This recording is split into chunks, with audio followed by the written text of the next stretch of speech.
Yo, what's good? Big Z here, back with another video, and today I'm going to show you guys how to make this.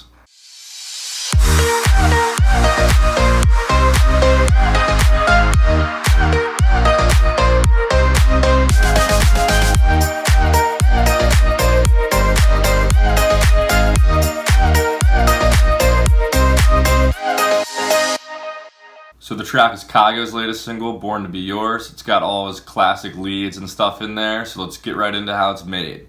As always, all the MIDI files and serum patches will be linked down below. So the lead consists of 2 layers. It sound like this.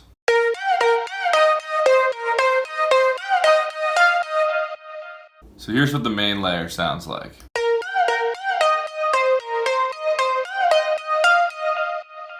So oscillator A is a sine wave with 7 voices of unison. Oscillator B is a square wave with 7 voices of unison.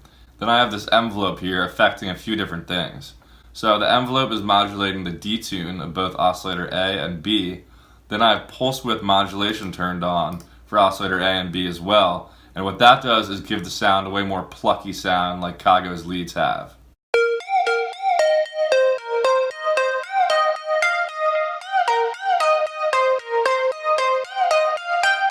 So you can see how much better it sounds with the pulse width modulation on and with the envelope modulating that pulse width modulation. The envelope is also modulating this low pass filter, and also in the noise oscillator I have this attack sound, and it's called Metal Tick 2, just to give some more attack to the sound. In the effects tab I just have a little bit of dimension expander and some chorus on there just to make it sound more wide and lush. For processing I've got some EQ, some OTT, and a little more EQ at the end.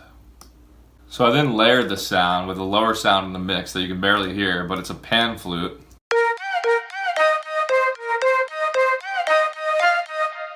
And it's just a pan flute from Nexus. You could get a pan flute from Contact or anywhere to sound like this. But I have some EQ on there, cutting off some of the highs.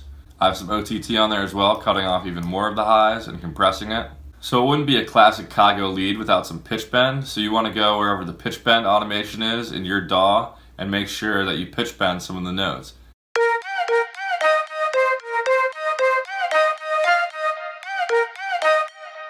The bass in this song is very simple. It's really low in the mix because the lead and everything is more the focus of the song.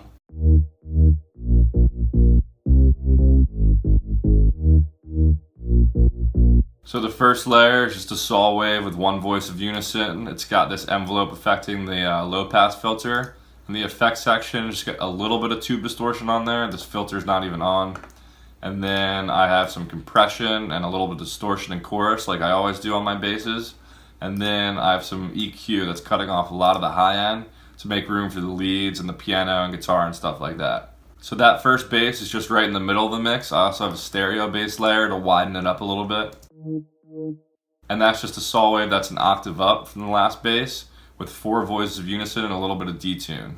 I also have the CLA bass plugin on there. There's also some EQ, and you just want a really narrow frequency spectrum with this bass, so it's cutting off everything above 430 and everything below like 180. The rhythmic background of this song is some real guitar and some piano, but I didn't play the real guitar on this track. I just remade it with a software guitar.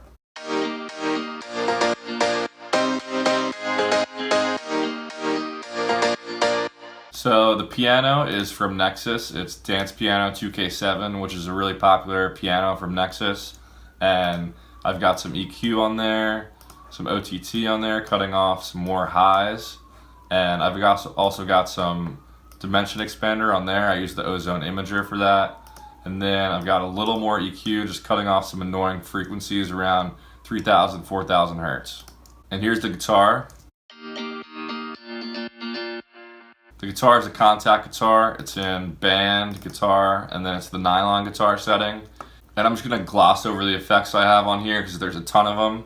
I've got EQ, compression, some delay to give it some movement, some sample delay to make it wider in the stereo field, some more EQ, some transient designer to bring out the pluckiness of the guitar, a filter on here, and then 1 more EQ. So a lot of that seems like overkill, but when you're working with these real instruments that are really sampled from real instruments, you usually need to do a lot of processing and EQ to get them to sound more real. Alright, that's pretty much it for this video. Hopefully you guys enjoyed this one. Make sure to follow me on Instagram and Spotify below. Other than that, I'll catch you guys in the next video. Peace.